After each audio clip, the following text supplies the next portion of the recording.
নমস্কার, আমি reiki master ও Angel therapist Leena Das. আপনি কি রেকি অ্যাটেনমেন্ট নিয়েছেন বা প্লেসমেন্ট নিয়েছেন? প্রতিদিন রেকি প্র্যাকটিস করেন? তাহলে কাট করতে কি ভুলে যাচ্ছেন? আপনি রেকি প্র্যাকটিস করার পরে নিজের অরাকে লক করার পরে যদি কাট করতে ভুলে যান, তাহলে কিন্তু আপনার হাতে একসময়ে আর এই শক্তির স্পন্দন অনুভব করতে পারবেন না।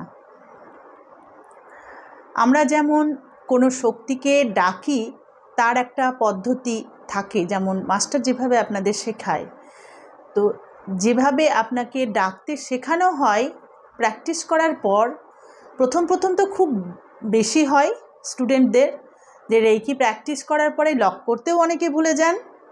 তাতে কি হয়, এনার্জিটা আপনার লক থাকলে আপনার শরীরে সারা দিন থাকলো এবং আপনি পজিটিভ থাকলেন, তারপরে আপনি নিজের কাজে চলে যান। কিন্তু যখন আপনি লক করছেন না, তার মানে শক্তিটা আপনার সুরক্ষিত নাও থাকতে পারে। তো প্রথমে আপনাকে রেকি করার পরে যেমন লক করতে হবে, অবশ্যই ডিসকানেক্ট করতে হবে।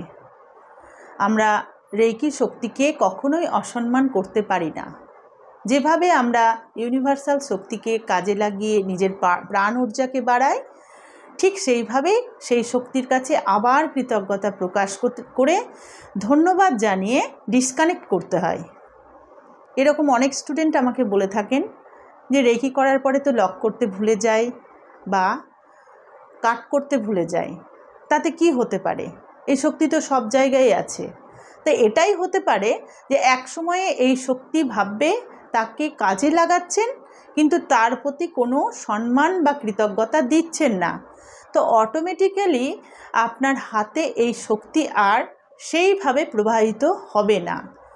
তো এটা আমাদের মনে রাখতে হবে, যেভাবে ডেকেছিলাম ঠিক সেইভাবে কাট কাট কাট বলে ডিসকানেক্ট করব, বা আপনার মাস্টার যেভাবে শিখিয়েছেন সেই পদ্ধতি অবলম্বন করতে হবে।